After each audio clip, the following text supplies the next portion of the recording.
Selamat mendengarkan podcast ini. Tidak bisa dibantah kenyataan bahwa banyak kita yang sering dan bisa dikatakan selalu mendengar firman Tuhan. Firman yang murni, yang sangat kuat, yang kita sering sebut orisinil, suara kebenaran. Tetapi hidup kita sendiri tidak berubah secara berarti atau secara signifikan. Pernahkah saudara berpikir demikian? Mengapa? Tentu ada sebagian kita yang membiarkan keadaan itu. Saudara menganggap hal itu wajar. Barangkali dalam hati kecil saudara menantikan suatu hari ada terobosan. Saudara mengalami satu peningkatan iman dan kerohanian yang berarti atau signifikan itu. Saya ingatkan, jangan harap waktu itu tiba. Mengapa saudaraku? Mengapa? Kita mengakui benar, orisinil, suara kebenaran. Tetapi tidak ada perubahan yang berarti. Kalau boleh jujur ada kalimat lain. Tidak ada perubahan sama sekali. Kasihan kalau saudara menelantarkan keadaan ini. Saudara tidak memiliki perasaan krisis. Saudara menganggap hal itu tidak membahayakan. Saudara menganggap hal itu wajar. Kasihan. Saudara termasuk kelompok orang keras kepala, tegar tengkuk. Walaupun di mata manusia saudara bisa dianggap baik, santun, rohani, bisa dipercaya, bisa dilibatkan dalam pelayanan. Mengapa? Pasti orang-orang seperti ini, saudara-saudara sekalian, tidak menikmati kenikmatan berenang di telaga kebenaran. Mendengar, tapi tidak nikmat, tidak enjoy. Tidak seperti orang yang tercandui film sinetron, yang selalu menantikan waktu film itu ditayangkan. Dia berjaga di depan layar kaca. Dia tenggelam oleh film sinetron itu. Film layar kaca itu. Dan pasti saudara tidak mempercakapkan lagi apa yang saudara dengar. Atau mungkin tidak punya teman untuk diajak mempercakapkan kebenaran itu. Atau mungkin karena Anda juga tidak tertarik mempercakapkan, sehingga tidak merasa perlu mencari teman untuk mempercakapkan. Anda tidak pernah merespon. Dan kondisi seperti ini ada di dalam kehidupan sebagian saudara. Jangan saudara pikir saya tidak tahu. Ini dunia satu-satunya yang saya miliki, saudara. This is the only world I have. Dan saya serius memperhatikan hal ini. Saya khawatir saudaraku, waktu ini berlalu, saudara tidak mengalami perubahan yang berarti, saudara akan sangat menyesal. Saudara akan sangat menyesal. Memang saya juga memahami, oleh karunia Tuhan, kita dicelikkan, dibukakan untuk mengerti kebenaran, mengaguminya, dan kita terseret ke dalam kebenaran itu. Tetapi juga saya tidak mengabaikan respon kita, respon individu terhadap kebenaran itu. Jangan sampai saudara, yang terdahulu terkemudian, yang terkemudian terdahulu. Artinya saudara yang mestinya diharapkan bisa jadi pemimpin, lebih rohani, lebih mengenal kebenaran, itu tertinggal. Ada orang-orang baru yang lebih giat, lebih haus, lebih freak terhadap kebenaran. Nah mungkin saudara bertanya-tanya, apa sih hebatnya kebenaran itu? Apa sih menariknya? Ya susah dijelaskan kalau atmosfer berpikir saudara memang tidak tune dengan kebenaran itu, tidak nyambung. Dan saya ingatkan ya, untuk nyambung itu perlu waktu. Perlu waktu. Kalau saudara neglect, saudara mengabaikan itu, Untuk pemulihan itu luar biasa sulitnya.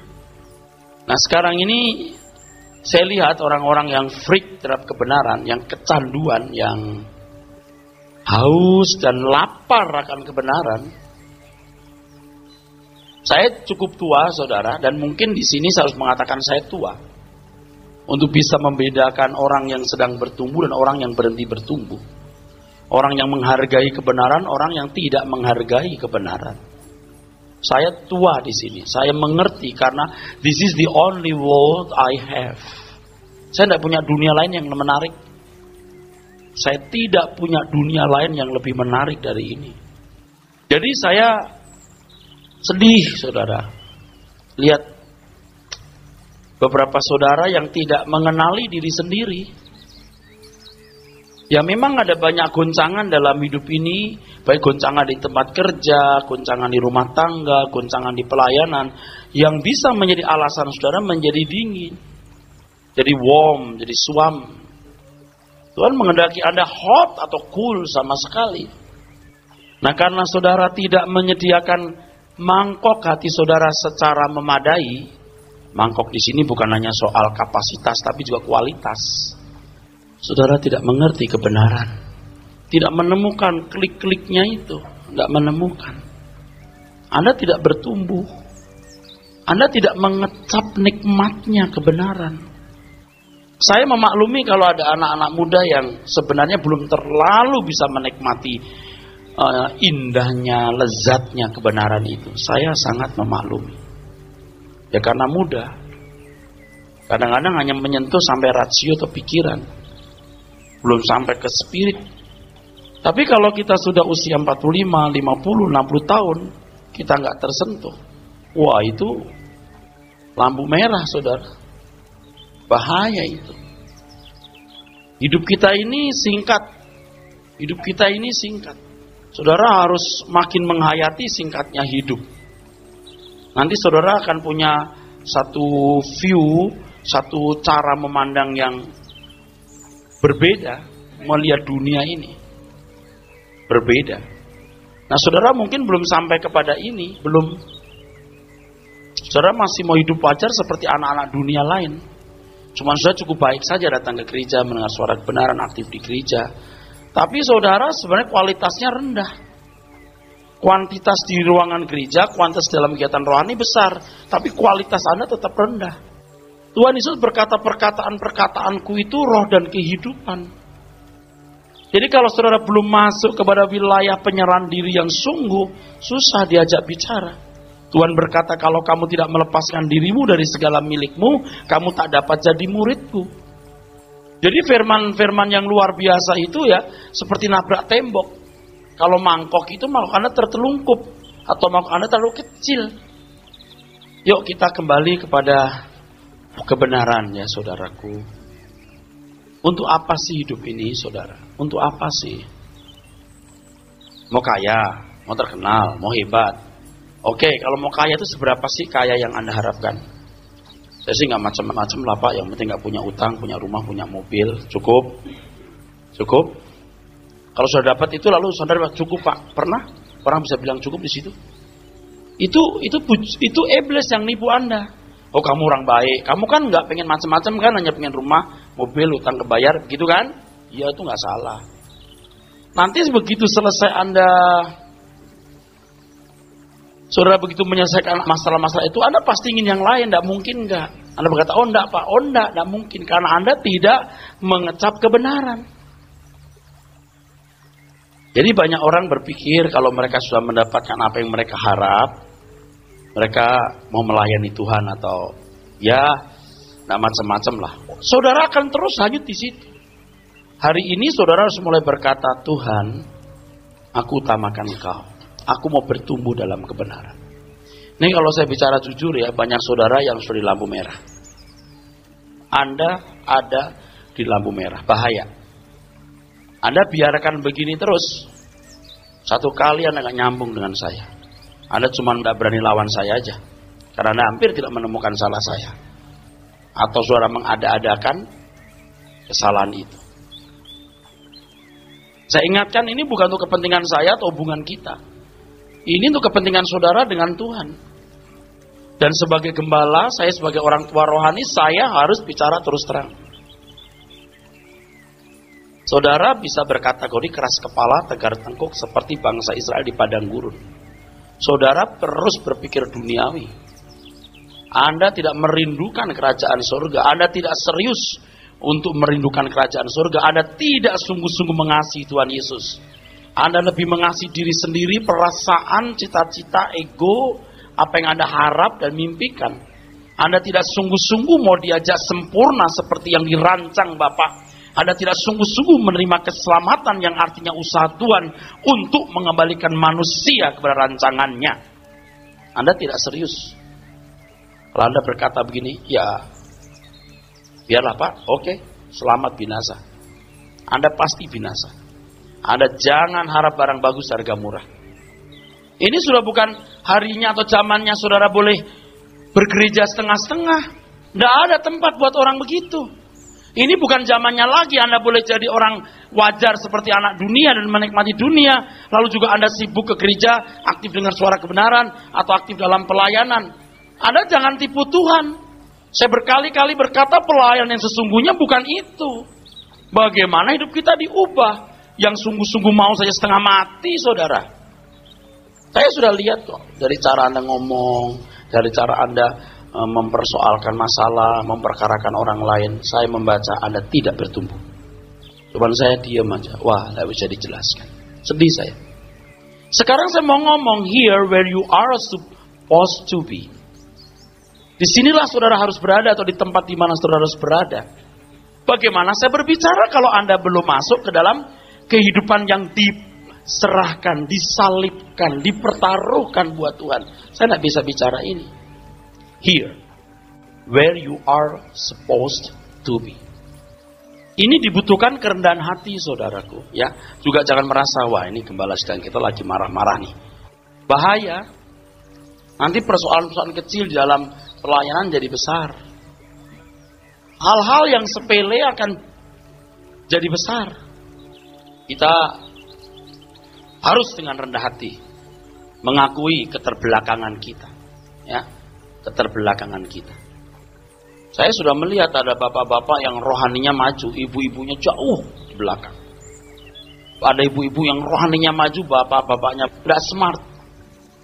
Dia cuma menang kuat fisik aja atau kuat duitnya. Anda mendengar kata bego, Anda mungkin gak suka, tapi begitu Anda lihat api kekal, saudara harus mencari kata lebih keras dari kata bego. Saudara jangan main-main ya. Hidup ini penentuan antara neraka kekal atau surga kekal. Ini masa persemaian. Ini masa pembibitan. Di bumi ini Anda dibibit, disemai. Kalau Anda jadi bibit yang baik akan ditanam di taman abadi Tuhan. Tetapi kalau ada bibit yang buruk, Anda akan ditanam di taman api kekal. Ini yang harus kita persoalkan dengan serius. Jangan menganggap ada yang lain lebih penting dari ini, saudara. Ya, mari kita kembali ya kepada Tuhan. Ini tidak membuat saudara jadi orang aneh atau rusak. Percayalah bahwa Tuhan akan menolong saudara. Tuhan itu hidup, Tuhan itu nyata, Tuhan itu real. Tuhan sangat bisa dipercaya. Tuhan itu sungguh sangat bisa dihadapkan. Saudara tidak salah pilih. Kita tidak salah pilih. Kalau kita percaya kepada Tuhan Yesus Kristus, percaya yang benar. Kalau kita mengasihi Dia, kita mengambil langkah yang benar. Mari kita lihat Filipi pasal 1 ayat 21 sampai 24. Here, where you are supposed to be. Filipi pasal 1 ayat 21 sampai 24. Karena bagiku hidup adalah Kristus dan mati adalah keuntungan. Tetapi jika aku harus hidup di dunia ini, itu berarti bagiku bekerja memberi buah. Jadi mana yang harus kupilih, aku tidak tahu. Aku didesak dari dua pihak. Aku ingin pergi dan diam bersama-sama dengan Kristus, itu memang jauh lebih baik. Tetapi lebih perlu untuk tinggal di dunia ini karena kamu. Jadi kepentingan Paulus tinggal di bumi ini karena kamu. Memberi buah. Memberi buah. Saudaraku sekalian, tidak ada yang kebetulan di dunia ini. Semua pasti dalam rancangan Tuhan. Tuhan memberikan kepada kita masing-masing kesempatan untuk berbuat sesuatu yang terbaik. Untuk berbuat sesuatu yang terbaik. Oleh sebab itu setiap kita harus mempersoalkan apa yang terbaik yang harus kita lakukan. Dan untuk mengerti apa yang terbaik yang harus kita lakukan, yang pertama kita harus menemukan tempat kita. Kita harus menemukan tempat di mana kita berguna. Sebab kita adalah anggota tubuh Kristus dan tentu setiap kita memiliki tugas untuk kerajaannya. Nah, orang-orang yang percaya kepada Tuhan Yesus ini kan pola pikirnya harus dirubah. Jadi milik Tuhan. Yuk belajar mengenal Tuhan. Ayo belajar mengerti kehendaknya. Ayo belajar mengerti rencana Tuhan dalam hidupmu pribadi. Kalau sudah begini kita sudah tidak ingat orang tua, anak, istri atau pasangan hidup, suami. Kita bawa diri sendiri dengan jujur, dengan murni. Kita telanjang di hadapan Tuhan dan berkata, Tuhan, aku mau menemukan tempatku di hadapan-Mu dan menemukan tugasku. Udah. Setiap kita harus ada saat di mana ketemu dengan Tuhan dan melupakan siapapun dan melupakan apapun. Udah, tidak bawa apa-apa. Tidak bawa siapa-siapa. Di hadapan Tuhan kita bertanya, Tuhan, aku ini mau jadi apa menurut-Mu dan di mana tempatku? Oleh sebab itu jangan menuntut orang gereja berbuat sesuatu untuk Anda. Tapi berpikir apa yang Anda harus lakukan untuk Tuhan di tempat di mana saudara berada. Nah, kalau kita membaca Paulus tadi punya pernyataan, bagiku hidup adalah Kristus dan mati adalah keuntungan. Waduh, kalau sudah sampai mati adalah keuntungan, itu pasti hidupnya sudah siap benar, disemai ya, disemai dengan bagus. Ia bibit yang baik. Kalau belum berani mati adalah keuntungan, pembibitannya masih kurang bagus atau Anda memang tidak mau dijadikan bibit yang bagus. Saya kira ada banyak ibu-ibu yang baik-baik, pria yang baik-baik, bapak-bapak yang baik-baik, tapi Anda tidak masuk pembibitan yang baik. Nah, Tuhan itu diam, karena Tuhan itu lembut, Tuhan berbicara lembut, saudara. Kalau saudara tidak betul-betul memperkarakan diri saudara dengan Tuhan, saudara buta terhadap diri sendiri, buta. Nyanyi juga sih, selidikilah aku Tuhan, tapi tidak benar-benar mampu menyelidiki diri sendiri, karena Anda pikir, selidikilah aku ya Tuhan. Seketika itu Anda bisa selidiki diri sendiri. Tidak bisa. Anda harus belajar firman Tuhan, punya kecerdasan. Ketika sudah berkata selidiki aku Tuhan, itu maksudnya Anda melangkah terus-menerus belajar firman. Selidiki aku Tuhan itu berarti tiap hari terus-menerus ada waktu di hadapan Tuhan. Kalau cuma sekali di gereja, itu mah omong kosong. Omong kosong. Anda tidak menemukan diri saudara bagaimana. Saudara jangan memahami lagu itu secara mistik. Selidikilah aku Tuhan. Lalu secara mistik kita bisa kenal diri kita. Tidak bisa. Itu tidak cara Tuhan. Kita harus memiliki kesungguhan untuk menyelidiki diri kita sendiri. Dengan cara belajar firman Tuhan. Untuk menjadi cerdas. Dan punya nurani yang bersih. Baru kita kenal siapa diri kita. Sesungguhnya menurut Tuhan. Dari kacamatanya. Ini tidak lama loh waktunya. Saya ingatkan, Anda kalau masih mengabaikan kesempatan-kesempatan besar ini, wah, mengerikan saudara. Mengerikan. Mungkin ada yang berkata, Pak, rasanya nggak sengeri itu deh. Oh, silakan. Silakan. Coba Anda dulu diam di kaki Tuhan. Saudara belajar kebenaran firman Tuhan, saudara punya waktu berdiam diri di hadapan Tuhan. Saudara akan tahu apa artinya mengerikannya keadaan orang yang tidak mengenali diri sendiri dengan benar. Orang-orang yang merasa diri sudah benar. Tetapi pada akhirnya Tuhan berkata, aku tidak kenal kamu. Aku tidak kenal kamu. Saudara harus jadi takut. Saudara harus jadi gentar, saudara. Bagiku hidup adalah Kristus. Berani berkata begitu? Kalau saudara cuman, ya kita dukung-dukunglah pelayanan gereja. Oh, Anda tidak bisa suap Tuhan. Pokoknya begini, saudara. Saudara membawa diri di hadapan Tuhan.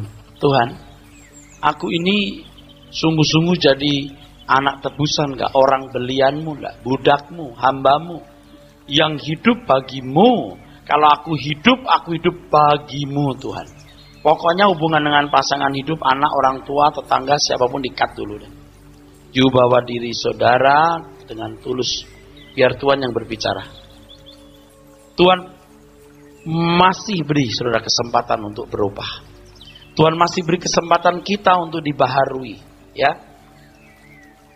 Jangan berpikir ini bukan bagian saya, Pak, itu hanya pendeta, lalu orang-orang Kristen yang wah yang terkemuka lah, Pak, kalau saya kan ya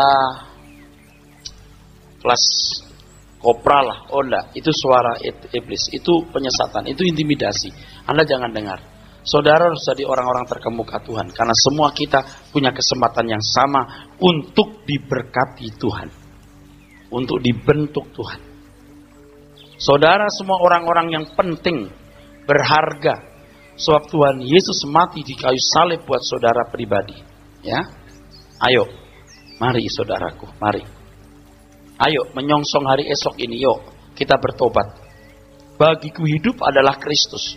Nah, kalau saudara sungguh-sungguh mau masuk wilayah hidup seperti ini, saudara akan sungguh-sungguh berusaha untuk menemukan tempat saudara melayani Tuhan dan menemukan tugas saudara untuk menyelesaikan pekerjaan Bapa. Kita harus mempertimbangkan. Kita hanya punya kesempatan hidup satu kali. Percayalah, ini tidak kebetulan. Tuhan menempatkan saudara di sini untuk satu maksud tujuan ilahi. Satu maksud tujuan ilahi. Dan saya sudah mengatakan berkali-kali, jika seseorang bertemu dengan penciptanya, dia harus mendapatkan tempatnya di hadapan dia untuk melayani dia. Bahasa ini akan bisa dimengerti bagi saudara yang mempertaruhkan hidup bagi Tuhan. Bagi saudara yang sungguh-sungguh serius dengan Tuhan. Kalau tidak, kalimat saya ini membosankan. Dan saudara merasa itu bukan untuk saudara. Ada satu kabut atau tembok yang besar yang membuat firman ini tidak menembus hati saudara. Mutlak kita harus tahu apa alasan kita hidup. Menindaklanjuti pernyataan ini, kita harus berusaha untuk menemukan tugas kita dari Tuhan. Harus serius menemukan tugas kita dari Tuhan. Saudara sangat berarti dan saudara sangat berharga di mata Tuhan. Kita bisa membawa diri kita kepada Tuhan dan sungguh-sungguh kita bertanya, Tuhan, apa tugasmu untukku? Pertanyaan itu akan mengubah hidup saudara. Karena ketika saudara serius mempertanyakan tugas saudara di hadapan Tuhan, maka untuk sampai pada tempat di mana saudara dapat melakukan tugas saudara, Tuhan mempersiapkan saudara, Tuhan membentuk saudara, Tuhan memproses saudara, Tuhan mendewasakan saudara, Tuhan mempersiapkan saudara untuk sampai ke tugas itu. Walaupun kita berdoa, Tuhan apa tugasku? Tidak langsung hari ini kita dapat tugas dari Tuhan. Tidak. Tuhan proses dulu. Saudara sudah melewati hari-hari panjang ya. Membesarkan anak-anak, menyekolahkan anak-anak, menempatkan mereka dengan pasangan hidup, pekerjaan dan lain sebagainya. Mau apa lagi? Mau apa lagi? Yang belum sedang melangkah ke sana. Sia-sia semua itu. Jikalau kita tidak melakukannya karena Tuhan. Oh, karena Tuhan, Pak? Enggak. You tidak mengenal kebenaran, tidak mungkin karena Tuhan. Tidak mungkin. Tuhan tahu itu. Sekarang ini saatnya kita harus serius untuk menemukan tugas kita di hadapan Tuhan. Kalau kita mengabaikan ini, saudara tidak akan punya kesempatan lagi. Anda tidak akan menemukan kesempatan yang sama. Dan itu tragis. Itu tragis. Saudara, ini bukan bicara soal uang. Ini bukan bicara soal menjadi pengerja. Ini bukan bicara soal menjadi pendeta. Ini bicara soal saudara pribadi dengan Tuhan. Dan setiap saudara saya harapkan sungguh-sungguh bertemu dengan Tuhan malam ini, atau nanti malam, atau besok pagi. Untuk mempertanyakan apa kesempatan saudara. Ini saatnya. You sudah dapatkan atau never? Tidak pernah. Jadi kalau selama ini kita mendengar khutbah seperti ini, many times I told you. I told many times. If we meet our Creator, we must get our place in Him for serving Him. Saya katakan berkali-kali itu, temukan tempatmu. Kalau orang ketemu dewanya, ketemu dukun, orang tidak persoalkan apa tugasnya bagi dukun itu. Yang dipersoalkan itu masalahnya. Nah, ikut Tuhan Yesus tidak demikian. Masalah kita telah diselesaikan di kayu salib. Masalah apa lagi?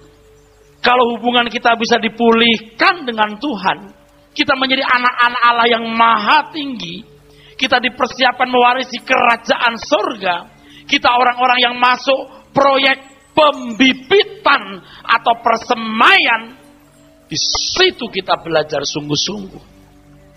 Sebab orang yang tidak mengasihi Tuhan hari ini, tidak akan mengasihi Tuhan selamanya. Orang yang tidak pernah melayani Tuhan hari ini, tidak akan pernah melayani Tuhan selamanya. Ini Pak, saya melayani Tuhan. Oh, ini bukan soal Anda jadi aktivis gereja, atau bahkan jadi pendeta.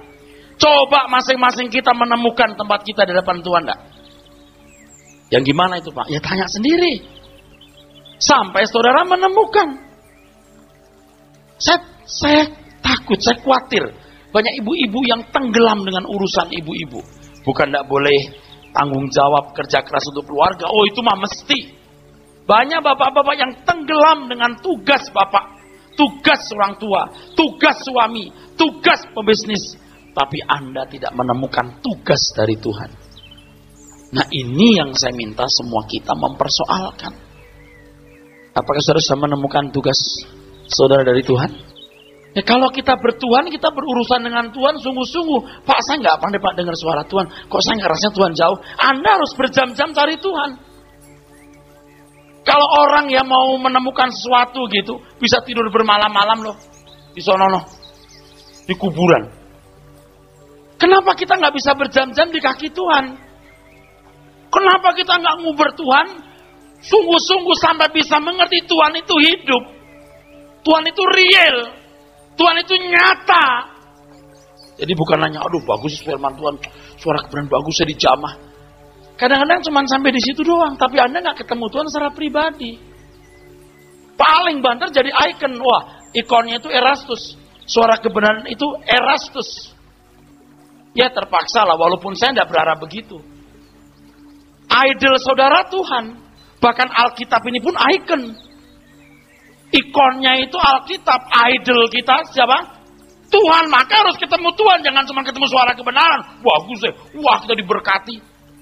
Sampai di situ prihatin saya.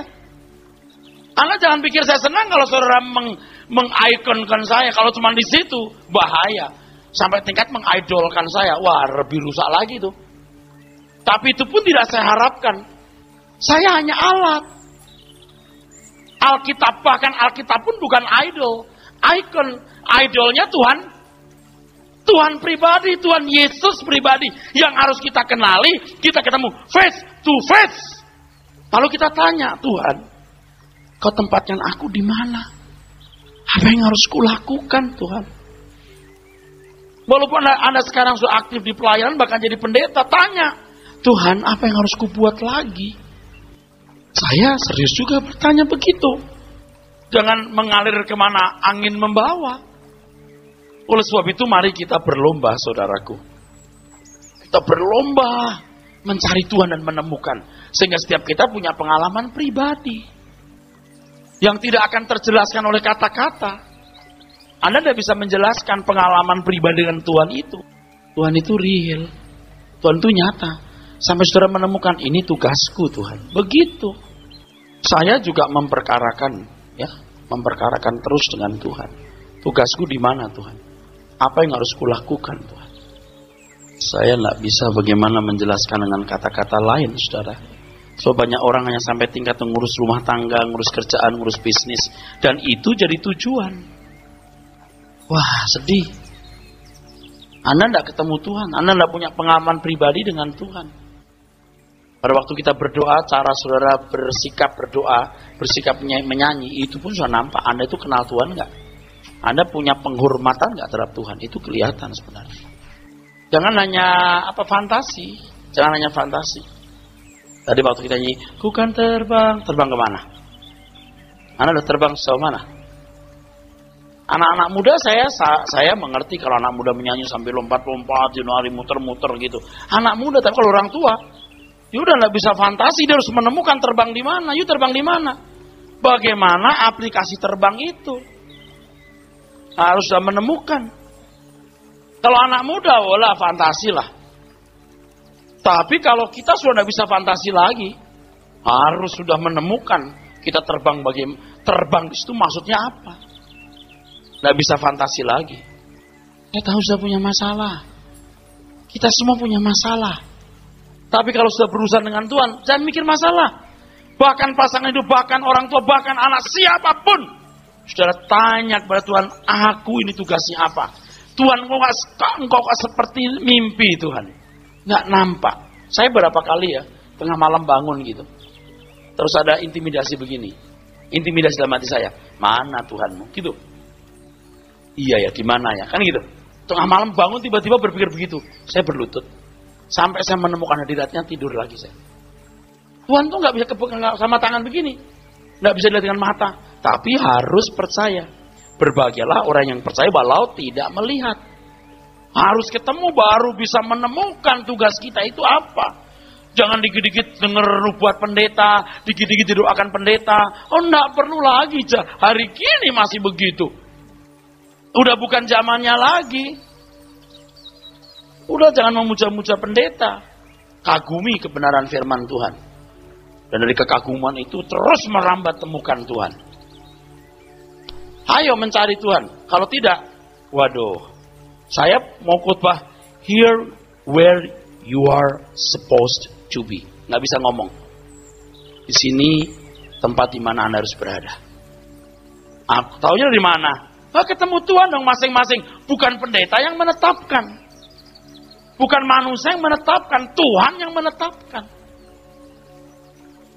Dan kita bersyukur kalau kita boleh mengenal Tuhan semesta alam yang menciptakan langit bumi yang maha dahsyat. Kita boleh mengabdi dan melayani sebagai hambanya. Wah, itu luar biasa. Nanti ya ibu-ibu akan merasakan indahnya melayani itu.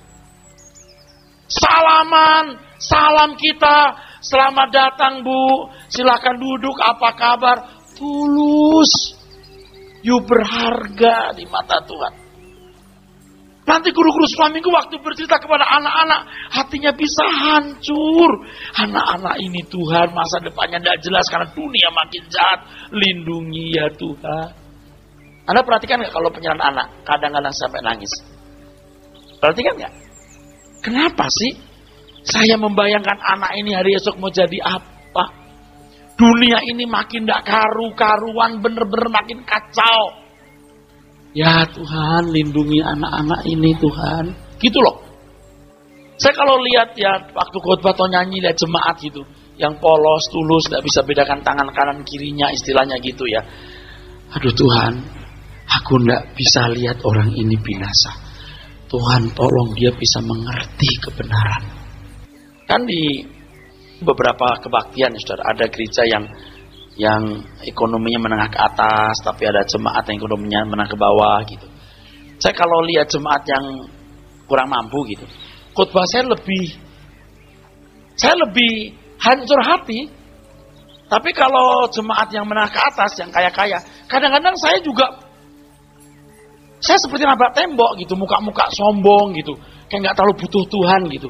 Aduh, tapi gimana ya Tuhan gitu. Saya bisa lihat kok wajah-wajah yang begitu tuh. Aduh. Yuk kalau nggak bertobat, yuk mampus deh. Apa sih yang yuk banggakan itu apa sih? Berapa lama sih hidup ini? Aduh, ayo dah bertobat deh. Yuk cari Tuhan deh.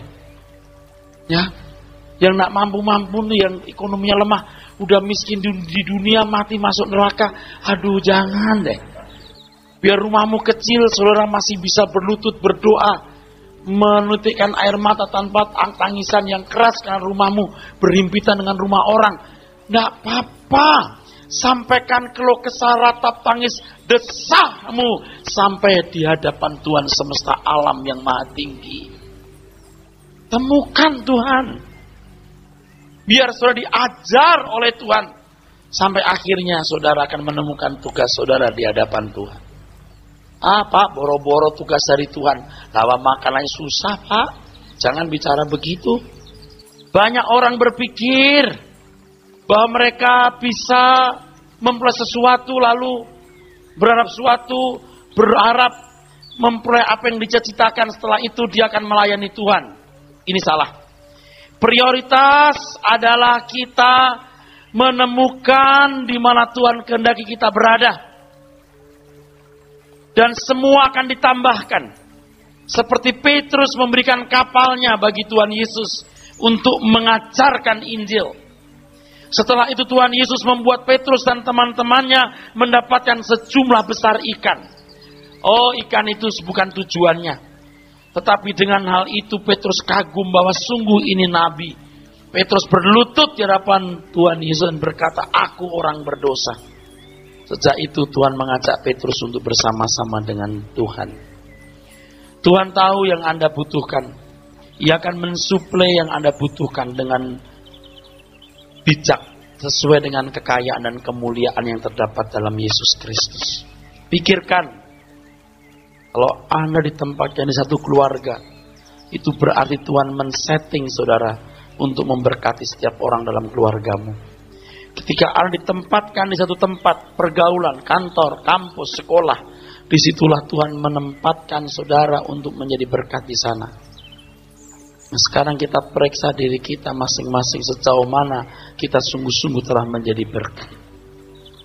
Tapi sekali lagi sebelum sampai ke sini, kenali, temukan Tuhan dulu. Nanti semua hanya mimpi dan Anda menyalahgunakan pelayanan untuk kepentingan diri sendiri. Siapapun kita, mau jemaat awam, mau aktivis, mau pendeta, setiap kita temukan Tuhan, ketemu face to face dengan Tuhan. Oleh sebab itu, saudaraku wajib, ingat wajib. Setiap saudara wajib 30 menit di hadapan Tuhan. Wajib. 30 menit minimal di hadapan Tuhan. Wajib. Wah, saya sibuk, Pak. Anda nggak pernah nggak sibuk sampai dikubur di Squiling, sampai Anda ke Tanah Kusir, Menteng Pulau, Kober Petamburan, baru Anda nggak sibuk. Anda kan selalu sibuk. Sibuk, tapi diajak makan kemana masih bisa 1,5 jam. Kurang ajar nggak itu? Saudara harus mempunyai waktu mati. Waktu yang tidak digunakan untuk apapun. Kecuali untuk duduk diam di kaki Tuhan. Karena dari situ Anda menemukan di mana saudara harus berada dan apa tugas saudara. Nah, kita membaca satu ayat dalam 1 Korintus pasal 6. Itu pernyataan Paulus. Dan kita akan belajar dari anak Tuhan, hamba Tuhan yang bisa menjadi model dari kehidupan anak Tuhan. 1 Korintus, saudaraku sekalian, pasal 16 ayat 9. Kita baca ayat yang kelima. 1 Korintus 16 ayat yang kelima. Aku akan datang kepadamu sesudah aku melintasi Makedonia, sebab aku akan melintasi Makedonia. Dan di Korintus mungkin aku akan tinggal beberapa lamanya dengan kamu, atau mungkin aku akan tinggal selama musim dingin, sehingga kamu dapat menolong aku untuk melanjutkan perjalananku. Sebab sekarang aku tidak mau melihat kamu hanya sepintas lalu saja. Aku harap dapat tinggal agak lama dengan kamu jika diperkenankan Tuhan. Tetapi aku akan tinggal di Efesus sampai hari raya Pentakosta. Sebab di sini banyak kesempatan bagiku untuk mengerjakan pekerjaan yang besar dan penting, sekalipun ada banyak penentang.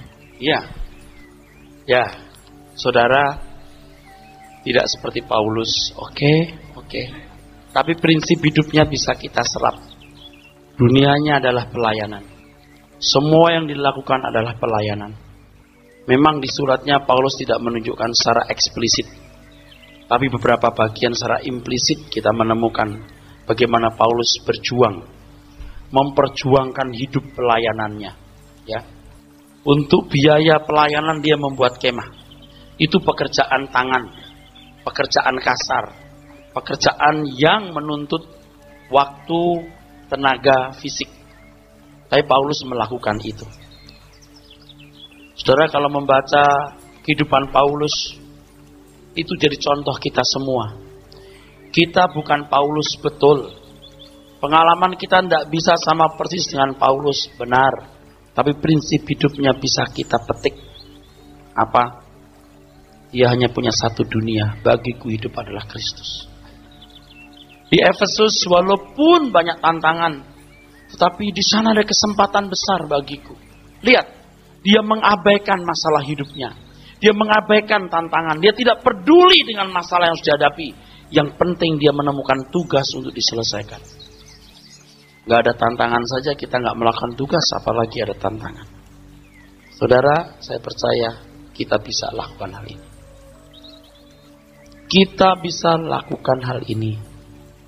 Kita mau membawa diri kita dengan tulus di hadapan Tuhan sebelum terlambat.